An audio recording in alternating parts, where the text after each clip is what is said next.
পুষ্পা ঝুঁকেগা নেহি, এই ডায়লগ দিয়ে পুষ্পা ভগোড়া হয়ে গিয়েছিলেন। নির্বাচনী প্রতিদ্বন্দ্বিতা থেকে সরেই দাঁড়িয়েছিলেন তিনি।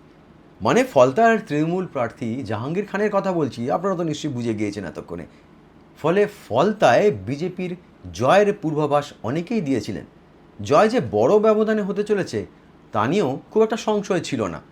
কিন্তু কাউন্টিং শেষ হওয়ার পর বিজেপির প্রার্থী দেবাংশু পণ্ডার জয়ের ব্যবধান যা দাঁড়ালো তা সত্যি অকল্পনীয়। 1,09,000-এরও বেশি ভোটে ফলতায় জিতলেন বিজেপির প্রার্থী দেবাংশু পণ্ডা। কিন্তু বিজেপির জয়ের ব্যবধানের চেয়েও চমকপ্রদ হল তৃণমূলের ফলাফল।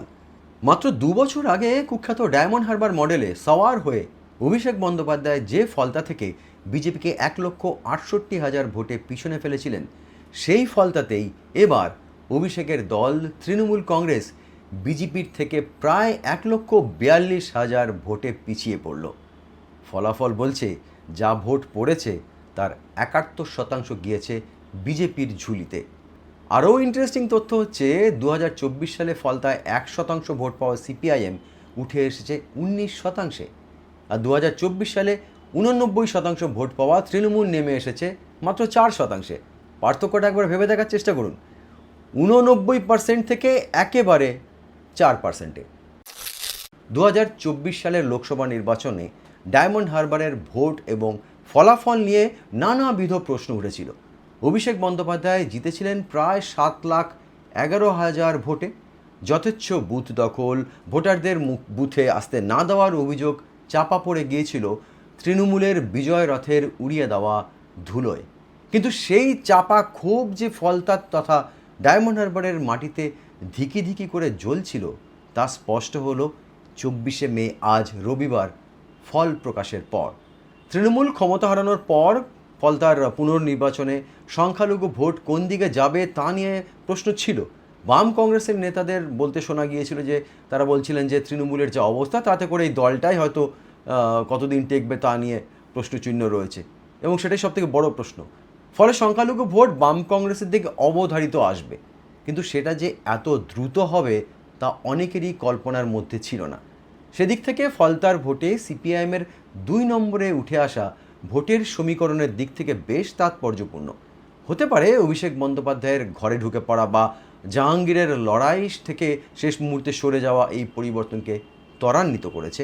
কিন্তু কেন জাহাঙ্গীর খেলবো না, মানে ভোটের ময়দান থেকে পালিয়ে গেলেন, আর কেনই বা অভিষেক বন্দ্যোপাধ্যায় ফলতায় নির্বাচনী প্রচারে না গিয়ে ঘরে ঢুকে বসে থাকলেন, সেটা তো তারাই বলতে পারবেন, তাই না? সিপিআইএম ফলতা কেন্দ্রে প্রার্থী করেছিল শম্ভুনাথ কুর্মীকে। তিনি হিন্দু অনগ্রসর শ্রেণী থেকে উঠে আসা বাম কর্মী, দলের হোল টাইমার। সিপিআইএম সরকার থেকে চলে যাওয়ার পরে 2012 সাল নাগাদ তিনি দলের সর্বক্ষণের কর্মী হন। অন্যদিকে কংগ্রেস ও তৃণমূল সংখ্যালঘুর প্রার্থী দিয়েছিল এই আসনে, মানে ফলতা বিধানসভা কেন্দ্রে। কংগ্রেস প্রার্থী করেছিল আব্দুর রেজ্জাক মোল্লাকে, তৃণমূল প্রার্থী করেছিল জাহাঙ্গীর খানকে, যিনি পুনর্নির্বাচনের ঠিক আগে ময়দান ছেড়েছিলেন। মানে আমি তৃণমূল প্রার্থী জাহাঙ্গীর খানের কথা বলছি। তৃণমূলের শীর্ষ নেতৃত্ব থেকে কোনো রকম সাহায্য না পেয়ে শেষ পর্যন্ত ভোটে না লড়ার সিদ্ধান্ত জানিয়ে দিয়েছিলেন জাহাঙ্গীর। পুনর্নির্বাচনের বুথওয়ারি ফলাফল এখনও সেভাবে স্পষ্টভাবে হাতে আসেনি, তবে গণনা কেন্দ্র থেকে যে খবর পেয়েছি বা পাওয়া গেছে তাতে এইটুকু স্পষ্ট যে তৃণমূলের জাহাঙ্গীর বা কংগ্রেসের আব্দুর রেজ্জাক মোল্লা যেটুকু ভোট পেয়েছেন তার প্রায় পুরোটাই সংখ্যালঘু ভোট। অন্যদিকে সিপিআইএম যে ভোট পেয়েছে তার 16 আনার মধ্যে অন্তত 14 আনাই মুসলিম ভোট।